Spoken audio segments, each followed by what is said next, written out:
Récemment, des nouvelles ont fait surface selon lesquelles le président russe Vladimir Poutine avait ordonné le transfert de l'une des icônes les plus sacrées de Russie d'un musée vers une cathédrale de Moscou. Pendant des siècles, ces peintures sont restées enfermées dans des coffres-forts, mais désormais, le monde a la chance de les observer.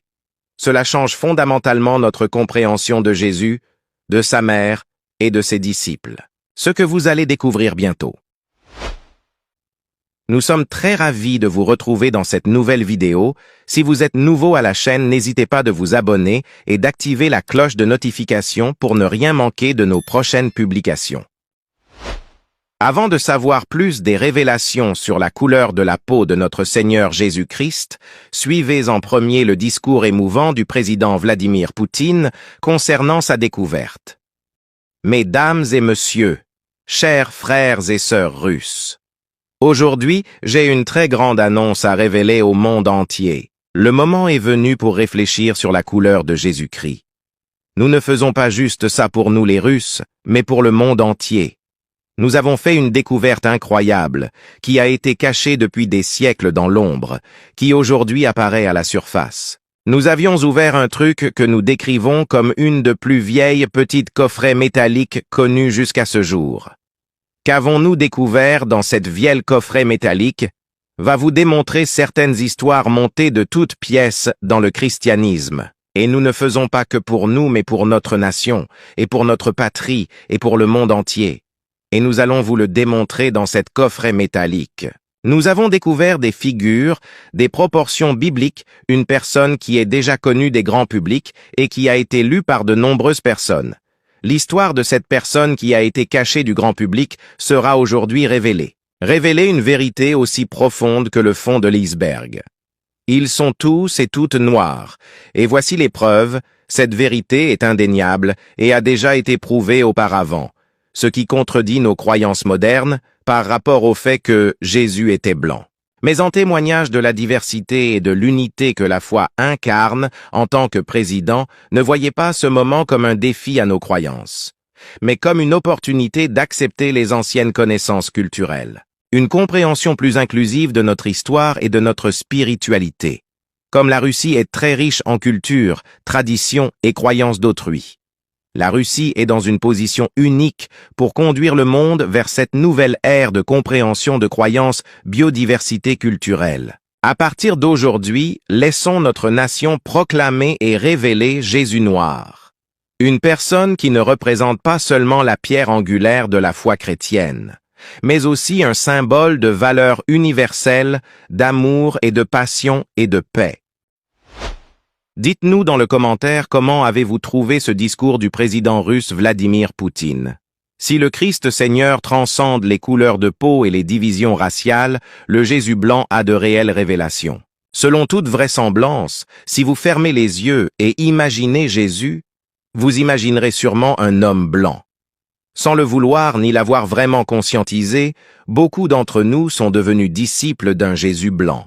Non seulement ce Jésus blanc est inexact, mais il pourrait également inhiber notre capacité à honorer l'image de Dieu chez les personnes d'autres couleurs. Jésus-Christ avait la peau noire selon une découverte rendue publique par le président russe Vladimir Poutine. Disons que toutes ces vérités restent des allégations.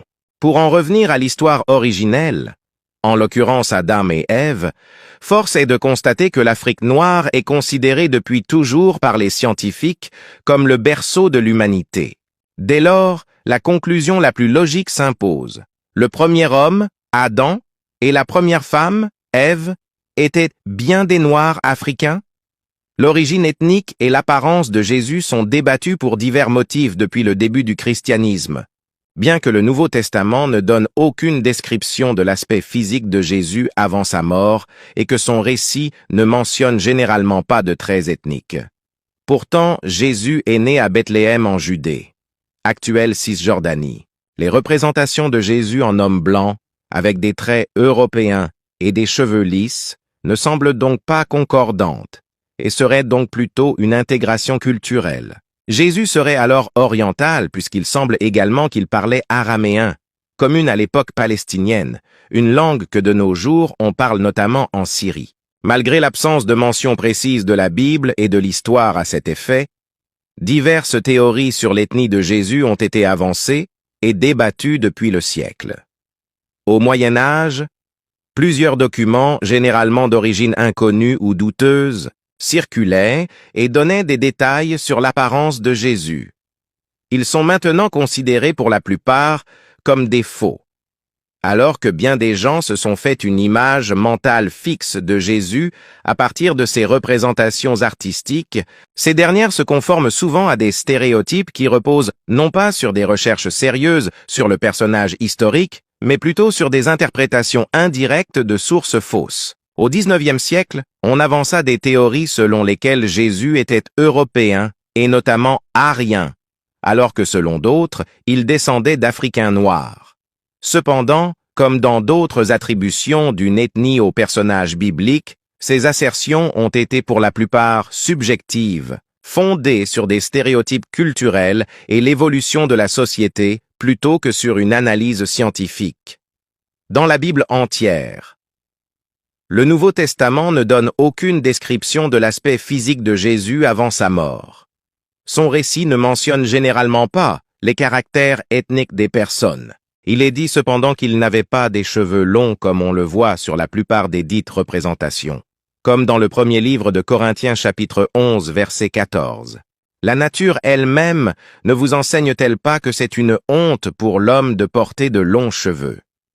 Les évangiles synoptiques rendent compte de la transfiguration de Jésus durant laquelle son visage resplendit comme le soleil, mais ne donnent aucun détail sur l'aspect ordinaire du personnage. L'Apocalypse décrit les traits d'un Jésus glorifié dans une vision, cheveux blancs comme de la laine. Mais la vision est celle de Jésus sous sa forme céleste, après sa mort, et non sous l'aspect qu'il avait pendant sa vie terrestre.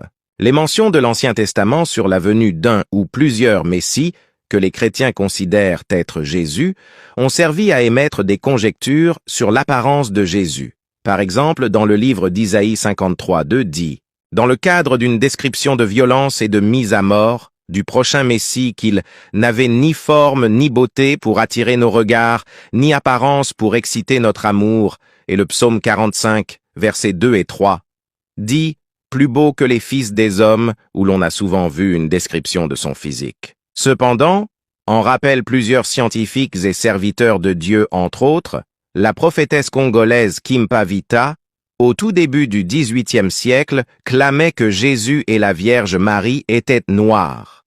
Plus récemment, Albert Cleage et Martin Luther King ont soutenu que Jésus avait un phénotype africain. Merci infiniment pour votre attention. Si cette vidéo vous a été utile, alors n'hésitez pas de le partager avec vos contacts pour une plus grande visibilité. Et n'oubliez pas surtout de nous dire dans le commentaire vos différentes impressions sur cette actualité.